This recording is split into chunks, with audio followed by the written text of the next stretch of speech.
സുഹൃത്തുക്കളെ, നമസ്കാരം.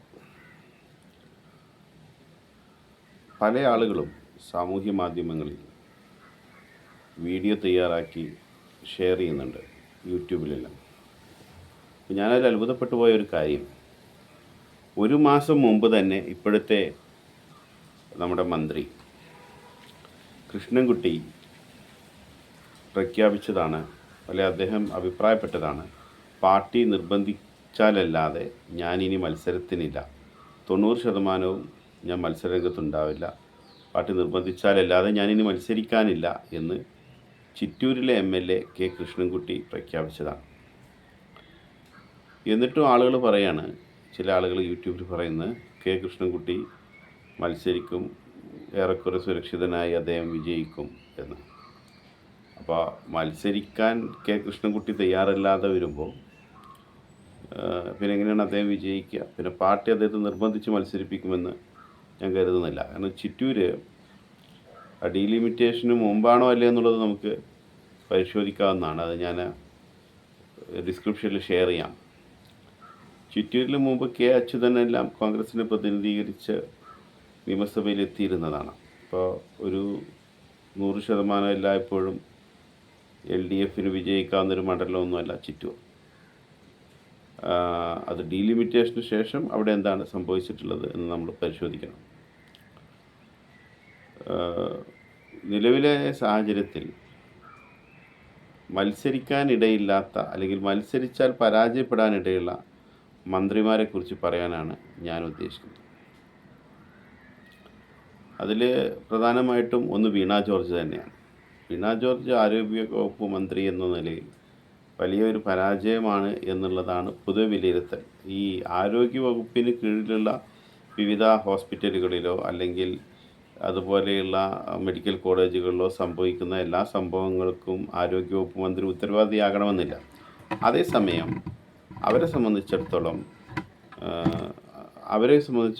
പൊതുവിൽ ഒരു നെഗറ്റീവ് ഇമേജ്, അതിപ്പോൾ ഈ സമീപ ഭൂതകാലത്ത് സംഭവിച്ച കാര്യത്തെ മാത്രം അടിസ്ഥാനമാക്കിയല്ല, പൊതുവിൽ അവരെ സംബന്ധിച്ച് ഒരു നെഗറ്റീവ് ഇമേജ് രൂപപ്പെട്ടിരിക്കുന്നു. മാത്രമല്ല, ഈ ശബരിമല സ്വർണ്ണക്കൊള്ള, അതുപോലെ തന്നെ ഈ ആഗോള അയ്യപ്പ സംഗമം നടത്തിയതിലുണ്ടായിട്ടുള്ള തിരിമറികൾ, ഇത്തരം സംഭവങ്ങളെല്ലാം ഏറ്റവും കൂടുതൽ ജനങ്ങളെ സ്വാധീനിക്കുന്ന ജില്ലകളിലൊന്നാണ് പത്തനംതിട്ട. അപ്പോൾ അതുകൊണ്ട് തന്നെ പത്തനംതിട്ട ജില്ലയിൽ നിന്ന് ഇത്തവണ LDFന് പ്രതിനിധീകരിച്ച് ആരും തന്നെ നിയമസഭയിൽ എത്തിയില്ലെങ്കിലും നമ്മൾ അത്ഭുതപ്പെടേണ്ടതില്ല. ഞാനത് സന്തോഷിച്ചുകൊണ്ട് ചിരിക്കുന്നതല്ല, പക്ഷേ അതാണ് എൻ്റെ ഒരു യാഥാർത്ഥ്യം. അപ്പോൾ അങ്ങനെയാണെങ്കിൽ വീണ ജോർജാണ് മത്സരിക്കാൻ സാധ്യതയില്ലാത്തൊരു മന്ത്രി. മത്സരിച്ചാൽ തന്നെ പരാജയപ്പെടാൻ സാധ്യതയുള്ള, ഏറ്റവും കൂടുതൽ മത്സരിച്ച് കഴിഞ്ഞാൽ പരാജയപ്പെടാൻ സാധ്യതയുള്ള മന്ത്രി ഒന്ന് വീണ ജോർജാണ്. മറ്റൊന്ന്, ഈ ഉന്നത വിദ്യാഭ്യാസ വകുപ്പ് മന്ത്രി R ബിന്ദുവും ഒരു വലിയ പരാജയമാണ്. അപ്പോൾ ഇപ്പോൾ കേൾക്കുന്നത് A വിജയരാഘവൻ, അവരുടെ ഭർത്താവ്, മുൻ LDF കൺവീനർ, അദ്ദേഹം ഒരു കാലത്ത് പോളിറ്റ് ബ്യൂറോ അംഗമായിരുന്നു, ഇപ്പോഴും ഒരുപക്ഷെ പോളിറ്റ് ബ്യൂറോ മെമ്പർ ആയിരിക്കാം. അദ്ദേഹം സീനിയർ ആയിട്ടുള്ള പാർട്ടി സെക്രട്ടറി ആയിരുന്നു. അപ്പോൾ A വിജയരാഘവൻ ഒരുപക്ഷെ മലപ്പുറം ജില്ലയിലെ പൊന്നാനിയിലോ അല്ലെങ്കിൽ കോഴിക്കോട് ജില്ലയിലെ ഏതെങ്കിലും ഒരു അസംബ്ലി സെഗ്മെൻറ്റിൽ നിന്ന് നിയമസഭയിലേക്ക് മത്സരിക്കാൻ സാധ്യതയുണ്ട്. അങ്ങനെയാണെങ്കിൽ R ബിന്ദു മത്സരിച്ചേക്കില്ല. ഇനി അവർ മത്സരിച്ചാലും ഇരിഞ്ഞാലക്കുട മണ്ഡലത്തിൽ നിന്ന് അവർ വിജയിക്കാൻ സാധ്യതയില്ല. ഇരിഞ്ഞാലക്കുട മണ്ഡലത്തെ സംബന്ധിച്ചിടത്തോളം UDFൽ സംഭവിക്കുന്നത്, ഒരു ഘട്ടത്തിൽ അവിടെ തോമസ് ഉണ്ണിയാടൻ എന്ന് പറയുന്ന കേരള കോൺഗ്രസ്സുകാരൻ ജോസഫ് വിഭാഗത്തിൻ്റെ പ്രതിനിധിയായി വിജയിച്ചു വന്നിരുന്നു. പക്ഷെ കഴിഞ്ഞ 1-2 തവണയായിട്ട് ഇരിഞ്ഞാലക്കുടയിൽ നിന്ന് പരാജയപ്പെടുകയാണ് ചെയ്യുന്നത്. അതായത്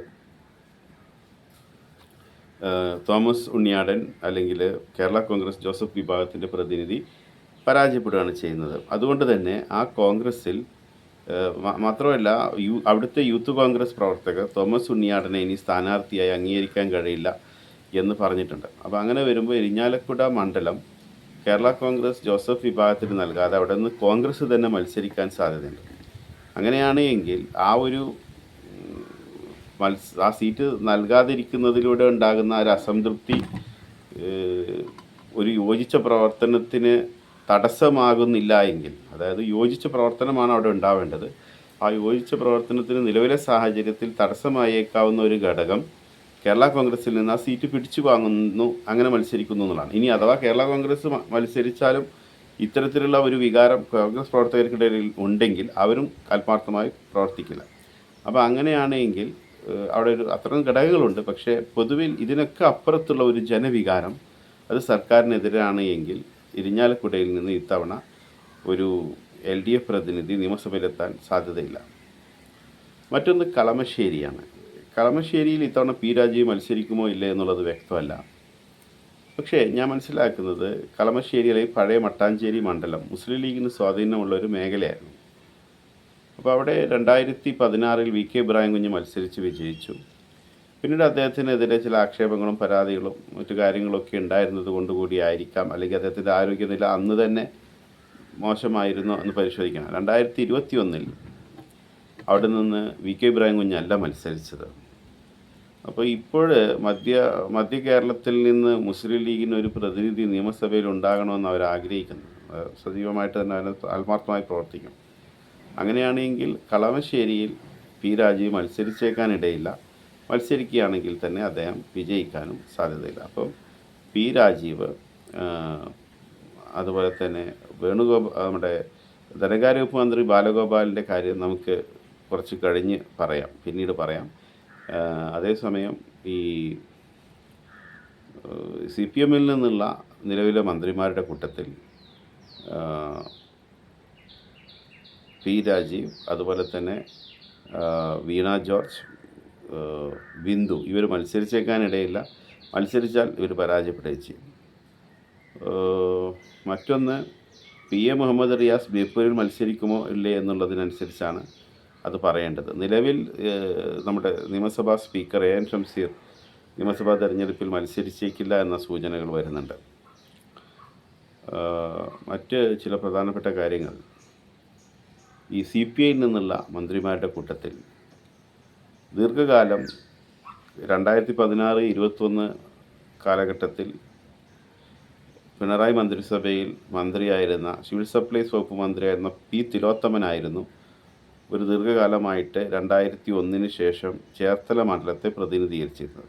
1996 2001 അവിടെ നിന്ന് AK ആൻ്റണിയാണ് കോൺഗ്രസിൻ്റെ പ്രതിനിധിയായി വിജയിച്ചത്. അതിനുശേഷം അവിടെ നിന്നൊരു കോൺഗ്രസ് പ്രതിനിധി വിജയിച്ചു വന്നിട്ടുമില്ല. പിന്നെ മാത്രമല്ല 2011 മുതൽ ഡീലിമിറ്റേഷന് ശേഷമുള്ള ചേർത്തലയാണ്. അപ്പോൾ അവിടെ പല മണ്ഡലങ്ങളിലേതുപോലെ അവിടെയും ഒരു മാറ്റം വന്നിരിക്കാം. അപ്പോൾ ഇപ്പോഴത്തെ സാഹചര്യത്തിൽ പ്രസാദ് അവിടെ മത്സരിച്ചാൽ അത്ര സുരക്ഷിതമല്ല ചേർത്തല മണ്ഡലം എന്ന് കരുതുന്നവരുണ്ട്. അതുപോലെ തന്നെ ഇപ്പോൾ ചില ആളുകൾ പറയുന്നു KC വേണുഗോപാലിൻ്റെ പ്രവർത്തനം കേരളത്തിൽ അദ്ദേഹത്തിൻ്റെ അനുയായികളും അദ്ദേഹത്തോട് അടുപ്പമുള്ള ആളുകളും ഒക്കെ ചേർന്നിട്ടുള്ള ഒരു പ്രവർത്തനമുണ്ട്. ഒരുപക്ഷെ നിയമസഭാ തെരഞ്ഞെടുപ്പിൽ അദ്ദേഹത്തിൻ്റെ പ്രതിനിധികളായി അദ്ദേഹം സജസ്റ്റ് ചെയ്യുന്ന ചില കാൻഡിഡേറ്റ്സൊക്കെ വരും. അപ്പോൾ അദ്ദേഹത്തിന് അവിടെ സ്വാധീനമുണ്ട്. നിലവിലെ MP ആണ് അദ്ദേഹം. അപ്പോൾ അങ്ങനെയാണെങ്കിൽ ചേർത്തലയിൽ നല്ലൊരു കോൺഗ്രസ് സ്ഥാനാർത്ഥി വരികയും ഒക്കെയാണ് എങ്കിൽ ചേർത്തലയിൽ P പ്രസാദ് മത്സരിച്ചേക്കാനിടയില്ല. മത്സരിച്ചാൽ തന്നെ അദ്ദേഹം പരാജയപ്പെടാനാണ് സാധ്യത. മറ്റ് ഘടകകക്ഷികളിൽ നിന്ന് നമുക്ക് പറയേണ്ടത് V അബ്ദുറഹ്മാൻ താനൂരിൽ മത്സരിക്കുകയാണെങ്കിൽ ഇപ്പോഴത്തെ ഒരു സാഹചര്യത്തിൽ അദ്ദേഹം വിജയിക്കുന്നൊന്നും ഉറപ്പ് പറയാൻ കഴിയില്ല. പക്ഷെ ഞാൻ താനൂരിൽ 1-2 തവണ പോയിരുന്നു. പ്രധാനമായും ഞാനവിടെ സംസാരിച്ചത് ഡിഗ്രി തലത്തിലെ വിദ്യാർത്ഥികളുമായിട്ടും ഓട്ടോറിക്ഷ തൊഴിലാളികളുമായിട്ടും അതുപോലെ തന്നെ താനൂർ ഹാർബറിലെ കുറച്ച് വ്യാപാരികൾ, അല്ലെങ്കിൽ മത്സ്യവുമായി ബന്ധപ്പെട്ട മത്സ്യം വിൽക്കുന്ന അവിടുത്തെ വ്യാപാരികൾ, അതുപോലെ തന്നെ അവിടെ മത്സ്യം വാങ്ങാൻ വന്നിട്ടുള്ള കസ്റ്റമേഴ്സ്, അതുപോലെയുള്ള കുറേ ആളുകളുമായിട്ട് ഞാൻ താനൂരിൽ സംസാരിക്കുകയുണ്ടായി. അതുപോലെ തന്നെ താനൂരിൽ ചില വിദ്യാഭ്യാസ സ്ഥാപനങ്ങളിൽ ഞാൻ പോയിരുന്നു. അപ്പോൾ അവിടെയുള്ള ടീച്ചേഴ്സ്, അതുപോലെ തന്നെ താനൂരിൽ വിവിധ ആവശ്യങ്ങൾക്ക് വേണ്ടി വന്നിട്ടുള്ള പല കമ്പനികളിലേക്കും വന്നിട്ടുള്ള ഉദ്യോഗാർത്ഥികളുമായിട്ടൊക്കെ ഞാൻ സംസാരിച്ചു. അത് ചിലരൊക്കെ താനൂർ മണ്ഡലത്തിൽ നിന്ന് തന്നെയുള്ളവരാണ്.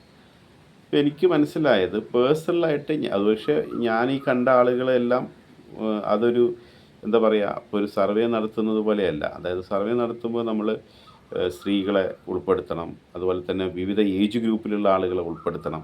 പിന്നെ നമ്മൾ സർവേ നടത്തുന്ന ആളുകൾക്ക് എന്തെങ്കിലും ഒരു പൊളിറ്റിക്കൽ അഫിലിയേഷൻ ഉണ്ടെങ്കിൽ, അല്ലെങ്കിൽ ഏതെങ്കിലും ഒരു രാഷ്ട്രീയ പാർട്ടിയുടെ പ്രവർത്തകരാണ് എങ്കിൽ അവരവരുടെ പാർട്ടി തന്നെ വിജയിക്കും എന്ന് പറയാനൊക്കെ സാധ്യതയുണ്ട്. അപ്പോൾ എന്തുകൊണ്ടാണ് എനിക്ക് പേഴ്സണലായിട്ട് അങ്ങനെ ഒരു സംസാരിച്ചപ്പോൾ എനിക്ക് കിട്ടിയ റെസ്പോൺസസിൽ ഒരു 80%ഉം ബി അബ്ദുറഹ്മാൻ താനൊരു വിജയിക്കുമെന്നാണ് ആളുകൾ പറഞ്ഞത്. പക്ഷേ അത് ആ മണ്ഡലത്തിൽ പോയപ്പോൾ എനിക്ക് അനുഭവപ്പെട്ട കാര്യമാണെങ്കിൽ സംസ്ഥാനത്തുടനീളം നിലനിൽക്കുന്ന രാഷ്ട്രീയ സാഹചര്യങ്ങളും മലപ്പുറം ജില്ലയിലെ രാഷ്ട്രീയ സാഹചര്യങ്ങളും നോക്കുമ്പോൾ നിലവിൽ ഇടതുപക്ഷ ജനാധിപത്യ മുന്നണി പൊന്നാനിയിലൊഴികെ മറ്റൊരിടത്തും മലപ്പുറം ജില്ലയിൽ നിന്ന് നിയമസഭയിലേക്ക് പ്രതിനിധികളെ എത്തിക്കുന്നതിൽ വിജയിച്ചു കൊള്ളണമെന്നില്ല.